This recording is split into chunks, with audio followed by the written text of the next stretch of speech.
et bienvenue dans la chaîne de Mathématiques Sciences. Aujourd'hui, je vous emmène dans un nouvel univers, donc l'univers de l'analyse, que vous connaissez normalement pas trop, en général, sauf arrivé en première, où on aborde le chapitre de la dérivation. Chapitre qui ne ravit pas trop les élèves en général, ok? Mais vous allez voir, c'est un chapitre quand même tout de même très intéressant à aborder, et qui va nous permettre de faire un certain nombre de calculs et d'étudier des courbes. Voilà, ok? Bon, alors du coup, là, je vous ai amené avec moi sur GeoGebra, puisqu'on va essayer de comprendre deux notions, ok? Qu'on va revoir un petit peu plus tard dans la vidéo, donc sous format d'exemple. Donc, avant de voir ces notions-là sous format d'exemple, je vous propose donc d'être avec moi sur GeoGebra pendant quelques minutes, et on va essayer de comprendre vraiment ces notions de limite, puis après cette notion de nombre dérivé, ok? Voilà, on va essayer de comprendre ça de façon très simple, et après donc on va venir avec les exemples calculatoires, on va faire des calculs, mais donc voilà. Alors, dans un premier temps, essayons justement d'étudier qu'est-ce qui va se passer. Bah, lorsque, là, vous voyez, j'ai placé deux points A et B. Et donc, tout simplement, j'ai tracé la séquence, en fait, à la courbe passant par A et B. Donc là, H, en fait, c'est la distance entre, tout simplement, le nombre 1 et, donc, tout simplement, l'abscisse de B. Ok, bah, voilà. Et donc, l'image, donc, f de B, en fait, l'image, donc, l'ordonnée de B, ça sera tout simplement f de 1 plus h, ok? Donc, l'image du nombre 1 plus h, ok? Voilà, donc là, je vous propose de voir un petit peu qu'est-ce qui se passe lorsque, dans un premier temps, j'éloigne en quelque sorte le point B du point A. Bon, rien d'extraordinaire, hein, bah là, il se passe rien d'extraordinaire en termes de position relative, juste, bah, les deux, ils s'éloignent. Mais regardez maintenant, si je rapproche B du point A, donc si je diminue la valeur de mon curseur, regardez, là, on a 0,13, etc., etc., et bah, regardez qu'est-ce qui va se passer. À un moment donné, on atteint 0, ok? H, il vaut 0. Et H, il vaut 0, ça veut dire qu'en fait, B, il est confondu avec A, ok? A et B, ils ont la même, donc, la même abscisse, du coup, ils ont la même ordonnée, comme ces deux points-là, ils appartiennent à la courbe, ok? Et donc, en fait, là, ce que nous venons de faire, sans le savoir, on va découvrir une notion très importante. Ça, cette notion-là, on appelle ça la notion de limite. En fait, là, ce que je vous ai fait voir, c'est qu'est-ce qui se passe concrètement si je prends des valeurs de x, donc qui se rapprochent de plus en plus de 1, ok? Bah voilà. Et là, qu'est-ce que vous avez pu voir? Et bah vous avez pu voir, donc je disais, qu'est-ce que vous avez pu voir? Et bah concrètement, vous avez pu voir que plus on se rapproche de 0, donc au niveau de la variable h, enfin plus on se rapproche de 1, vous voyez, au niveau de l'abscisse, et plus tout simplement l'ordonnée du point B, donc se rapproche de tout simplement moins 3,9. En fait, plus x se rapproche tout simplement de la valeur 1, plus f de 1 plus h va se rapprocher de f de 1, c'est-à-dire de moins 3,9. Ok? Et ça, c'est vraiment la limite en fait de f lorsque x va tendre vers 1. Lorsque x va tendre vers 1, la fonction, sa limite là, et bah, elle va tendre vers moins 3,9. Les nombres vont tendre vers moins 3,9. Ok? Donc ça, gardez ça en tête. Voilà, donc là, on a étudié cette notion de limite. Donc, qu'est-ce qui se passe concrètement pour des valeurs de x qui se rapprochent d'un certain nombre? Maintenant, regardez au niveau de cette droite.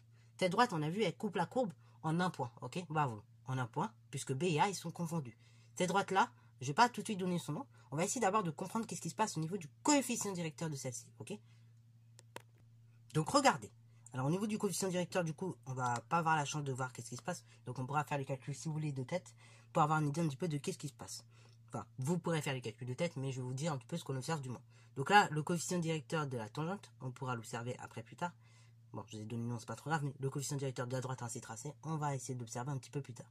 Alors bon, là, pour le calcul du coefficient directeur, je rappelle, c'est le rapport suivant, c'est delta y sur delta x. Donc la différence au niveau des ordonnées, divisé par la différence au niveau des abscisses, ok? Donc là, pour le coup, c'est une application vraiment directe de la formule. Et pour une fois, là-bas, vous voyez, on est dans le plan vraiment. Donc delta x sur delta y, ok? Donc là, on obtiendra ici, de toute manière, vu la position de A et de B, des coefficients directeurs négatifs. Et qu'est-ce que l'on peut dire concrètement?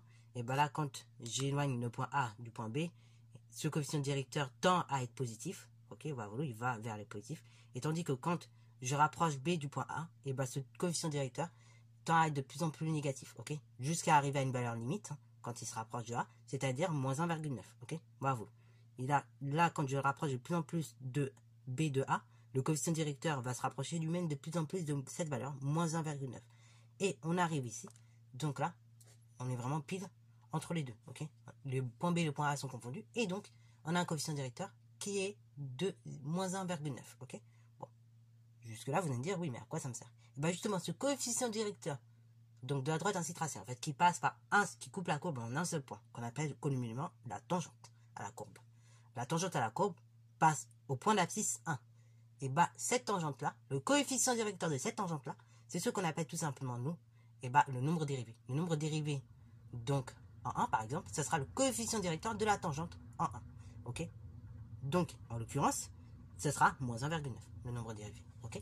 Alors, une fois qu'on a compris un petit peu ces deux choses-là, donc l'étude du comportement des valeurs de x lorsque l'étude du comportement du fonction lorsque les valeurs de x se rapprochent d'un nombre, ou encore même ces notions de nombre dérivé, qui correspondent à un coefficient directeur, encore une fois, j'ai dit de tangente en un point d'abscisse donné, et bah, donc, je vous ai parlé tout à l'heure de convexité. Ici, donc, faut savoir que GeoGebra, en temps normal, ne m'aurait pas tracé la droite si j'aurais pris d'autres fonctions.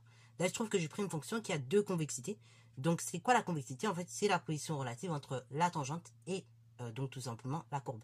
Si, en fait, vous êtes dans des cas, par exemple, comme c'est le cas entre moins l'infini et 0, où les tangentes seront toujours au-dessus de la courbe, ok, vous voyez un peu de délire, et bah, dans ce cas-là, vous êtes dans des cas où vous travaillez avec des fonctions dites concaves. Et après, si vous êtes dans le cas où, comme on peut voir de 0 jusqu'à plus infini, les tangentes sont toujours situées en dessous de la courbe, sauf au point pour lequel les deux se coupent, et bah dans ce cas, qu'est-ce qui se passe? Et bah là, on parle tout simplement d'une fonction convexe, enfin concave, convexe, oui, pardon. Ok, concave, c'est quand ta tangente est au-dessus de la courbe, et convexe, c'est quand ta tangente est en dessous de la courbe à chaque fois. Ok, et là, comme j'ai ces deux convexités qui sont différentes, et bah du coup, c'est pour ça que la courbe peut être tracée, parce que du coup, ben, d'une manière ou d'une autre, comme il y a deux convexités différentes, en réalité, sur l'ensemble des définitions, la courbe est coupée au moins deux fois par la droite. Sinon, bah, si vous arrêtez la fonction carré, vous pourrez rester chez vous. Vous verrez, il ne va pas tracer à la droite. Parce qu'il y a une seule convexité, et du coup, une droite comme elle doit avoir deux points, et bah, elle va pas couper. Elle coupera pas d'autres points. Ok? Bon, voilà. Donc ça, c'est pour, on va dire, l'aspect un peu plus technique, encore une fois, de ces choses-là, si vous voulez refaire ça chez vous, donc pour vous entraîner ou même vous amuser, encore une fois. Ok? Alors, dernière des choses, ce point-là, vous en reparlerez en terminale. Le point où on change de convexité, là, non. Je laisserai chercher sur Google. Voilà, vous en parlerez en terminale. Bon. Alors, maintenant que nous avons un petit peu manipulé avec GeoGebra, fait tout ce qu'il fallait faire, on va donc essayer de comprendre de façon... On va revenir sur un cadre plus classique, et donc essayer de comprendre ces notions-là, de façon un peu plus analytique, de façon un petit peu plus analytique, comme on pourrait le dire, ok? Parce que là, on a vu la conjecture en quelque sorte. Maintenant, on va essayer de voir dans ces exercices comment ça s'applique ces choses-là. Alors, deux choses qu'il va falloir être capable en début de chapitre de faire, c'est déterminer une limite et de calculer donc ce qu'on appelle un nombre dérivé. Ok? Bravo. Alors, du coup, le nombre dérivé, comment je vais calculer? Ça c'est pour la suite. Là, dans un premier temps, déterminer une limite. Donc là, on va vous donner la plupart du temps une expression de ce type-là. Hein? Donc, g de x par exemple égale 2 facteur x moins 1, le taux carré moins 2 divisé par x. Et là, la question qu'on va vous poser, c'est déterminer la limite en 0, donc de la fonction g. Alors là, concrètement, ça veut dire quoi? Bah, ça veut dire concrètement étudier qu'est-ce qui se passe pour x égale 0, enfin, lorsque la fonction, donc, elle se rapproche de plus en plus de 0. Lorsque les variables x, elle s'approche de plus en plus de 0 sur la fonction g. Donc là, quand je regarde la fonction comme ça, je me dis, bah, c'est un peu compliqué. C'est un peu compliqué dans le sens où, bah, tout simplement, j'ai un x au dénominateur, je sais que diviser par 0, c'est pas possible, donc, tout de suite, j'avais envie de vous dire, bah, la fonction n'est pas définie en 0. Et bah, avant de ça, avant d'arriver là, il faut déjà essayer de tenter de simplifier au maximum cette expression. Parce que je vous dis, elle n'est pas simplifiée. Donc, on va essayer de simplifier et regarder ce qu'on va obtenir. Donc, g de x, je copie son expression. Donc, 2 facteur x moins 1, le tout carré, moins 2 divisé par x. Équivaut donc à g de x égale la chose suivante. Donc là, ça fait 2 x moins 1. Comment on développe ça? On est de la forme, je rappelle, a moins b, le tout au carré. Ça fait donc a carré moins 2ab plus b carré. Ok? À connaître par cœur à nouveau. Donc ça fait, du coup, x moins 1, le tout au carré. Ça fait x carré moins 2 fois x fois 1. Donc c'est-à-dire moins 2x directement. Plus 1 au carré, 1. Moins 2, le tout sur x. Troisième étape, donc, il s'agit tout simplement de développer. Donc, g de x égale la chose suivante. 2 facteurs de x au carré, donc 2 facteurs de x carré moins 2x plus 1.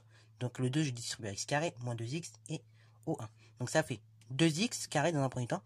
Après, là, j'ai un plus, j'ai un moins, donc ça fait moins. 2 fois 2x, 4x. Ok, bravo. Et après, 2 fois plus 1, ça fait donc 2. Et après, à nouveau, j'ai tout simplement mon moins 2 que je laisse là. Donc là, j'ai 2, j'ai moins 2 juste à côté, je peux rayer, je peux simplifier, et là j'ai x. Donc équivaut à g de x égale la chose suivante. Alors là, vous avez 2x carré moins 4x, le tout divisé par x. On peut peut-être faire quelque chose, en effet, ici. J'ai un facteur commun, alors attention, je vais pas avoir un facteur commun en 2, mais là, le plus utile, c'est de simplifier tout simplement par x. Regardez. Facteur commun x ici. Facteur commun également x, hein, puisque x au carré, c'est x fois x. Donc, je factorise par x. Et là, regardez, ça fait x facteur de 2x moins 4. Équivaut donc à g de x égale 2x moins 4. Moi, j'amplifie ce x avec ce x là. Hein. Je multiplie par x, je divise par x.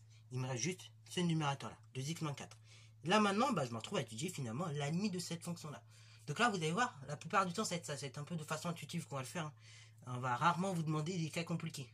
En terminale, il y aura un chapitre sur les limites. Par contre, là, on vous demandera d'apprendre quelques limites entre guillemets par cœur et de savoir les recracher dans les contrôles. Là, pour l'instant, en première, on va le faire de façon plus tranquille, de façon intuitive. De même que quand on va faire les suites, on étudiera les limites des suites de façon intuitive. Donc là, si x il tend vers 0, bah vous sentez le truc venir. Hein. 2x va tendre vers 0, parce que 2 fois 0, ça fait 0. Et après, il restera ce fameux moins 4. Donc en fait, lorsque x tend vers 0, la limite de la fonction g en 0 est donc égale à moins 4. Ok. Donc on va même mettre une petite notation pour cela, que je vais vous montrer dans quelques secondes. Et donc, la petite notation pour y arriver, pour bien noter les choses, on écrira alors que la limite, donc lim comme limite, donc de la fonction g de x, lorsque x tend vers 0, est égal donc moins 4. Ok. Et là, ce égal, ça ne va pas dire égal genre 2 égale 2. Ok. Non, là c'est un égal pour juste dire que c'est cette limite. C'est la limite lorsque x égale 0 de g de x qui est égal à ça, qui vaut ça. Ok. C'est pas exactement dans le même sens que le égal qui me permet de faire des équations par exemple. Ok. On n'est pas exactement dans ça. Ok. Bravo. Bon, deuxième des choses également qui vous attendra dans les exercices, c'est d'être capable de déterminer si une fonction est dérivable ou non. Donc là, on va faire ça sur un exemple très simple, mais dans les exercices, attendez-vous à des exemples quand même un peu plus complexes. Hein, ok. Donc, pour déterminer si une fonction est dérivable ou non, il va falloir être capable de calculer un taux d'accroissement dans un premier temps, et dans un second temps, une fois qu'on a calculé le taux d'accroissement, en fait, le nombre dérivé, c'est la limite de ce taux d'accroissement lorsque tout simplement, donc en général, ce sera la variable h, va tendre vers 0. Okay. Alors, pareil, exemple concret pour le coup. Hein, je ne vais pas spécialement faire de propriété, mais au moins des exemples pour que vous puissiez comprendre. Hein. Pareil, il y aura des vidéos d'exercices pour s'entraîner, mais il faut déjà l'avoir compris quand même sur des exemples. Okay. Donc si je prends par exemple la fonction, je sais pas, h de x, définie sur R par, je sais pas, par exemple, 2x carré plus donc 5 plus 6x. Ok. Donc, et on me demande est-ce que h est dérivable en 3. Donc là, dans un premier temps, je vais calculer justement h de 3. Donc h de 3, c'est l'image de 3 par la fonction. Donc un y, ça fait 2 fois 3 au carré plus 6 multiplié par 3. Donc 3 au carré, 9. 2 fois 3, donc 2 fois 9 plutôt, ça fait 18, plus 6 fois 3, à nouveau 18. Donc 18 et 18, 36. Ok. Maintenant, on va faire la même chose, cette fois-ci, h de 3 plus h. Donc là, ce coup-ci, c'est donc l'image de 3 plus h par la fonction. Donc là, je remplace x par 3 plus h. Donc ça fait 2. Facteur de 3 plus h, le tout au carré. Plus 6 fois, donc 3 plus h. Égale à la chose suivante. Donc ça fait 2 facteur de 3 plus h au carré. Donc c'est 3 au carré, 9. Donc plus 2 fois 3 fois h, donc c'est-à-dire 6h, plus h au carré. Plus, donc là, je vais développer le 6 avec la seconde parenthèse. Donc plus 6 facteur de 3 plus h, c'est-à-dire 6 fois 3, 18. Plus, hein, parce que plus par plus, ça fait plus 6 fois h, 6h. On peut encore un petit peu développer et simplifier par la suite. Donc, là, 2 facteurs de 9 plus 6h plus h au carré, ça fait donc 2 fois 9, 18. Après, 2 fois 6h, 12h. Et 2 fois h au carré, 2h carré. Plus 18, plus 6h. On va encore un petit peu simplifier l'expression. Donc ça fait, en général, on aime bien que les choses soient rangées. Donc ça fait 2h au carré. Plus, après, du coup, la chose suivante. Ça nous fait, donc on avait dit 12h et 6h, donc 18h. Ok, bah voilà. Et après, 18 et 18, 36. Ok, on en arrive là. Donc maintenant, je vais calculer le taux de variation. Donc on note T de H comme ceci, ou taux de H. Là, cette lettre-là, c'est taux. Taux de H entre tout simplement H de 3 et H de 3 plus H. Alors oui, on va d'ailleurs faire une petite rectification. Je ne vais pas nommer H, sinon vous allez être perdu. hein, entre f de 3 et f de 3 plus h plutôt. Ok, bravo. Comme ça, il n'y aura pas de confusion entre le h de la variable et tout simplement le h de la fonction. Ok, donc je rectifie. On calcule le taux d'accroissement entre f de 3 plus h et f de 3. Ok, entre 3 et 3 plus h. Donc pour ce faire, le taux d'accroissement ou coefficient directeur de la droite, donc passant par 3 et 3 plus h, hein, par les points d'abscisse 3 et 3 plus h, et bah il se calcule de la façon suivante. C'est f de 3 plus h moins f de 3 divisé par h. Ce qui est égal à la chose suivante. Donc f de 3 plus h, on a dit 2h carré, donc plus 18h, moins plus 36, moins f de 3, donc moins 36. 36 moins 36, ça fait 0. Le tout divisé par h. Donc égal à la chose suivante. Donc là, j'ai 2h carré, 18h, le tout divisé par h. On peut peut-être à nouveau simplifier par h. Donc ça fait h facteur de 2 plus h, plus 18. On simplifie les h avec les h. Ça fait donc la chose suivante, 2h plus 18. Et là, lorsque h va tendre vers 0, qu'est-ce qui va se passer? Donc là, ça c'est le taux d'accroissement. Ok. Donc là, on a exprimé le taux d'accroissement. Donc, qui vaut 2h plus 18. Ok. Bravo. Lorsque justement ce taux d'accroissement, T de h, lorsque h va tendre vers 0, enfin là, ici, oui, c'est vers 0, qu'on va dire. Lorsque h va tendre vers 0, qu'est-ce qui va se passer? T de h va tendre vers un unique réel qui est 18. Ok. 18 est un réel, donc la fonction est dérivable. Si le taux de variation entre les deux nombres étudiés ne tombe pas sur un nombre réel, lorsque votre variable, comme je l'ai dit, la plupart du temps c'est h, ne tend pas vers 0, et bien dans ce cas-là, ça veut dire que tout simplement, et ben, on n'est pas sur une fonction dérivable, premièrement.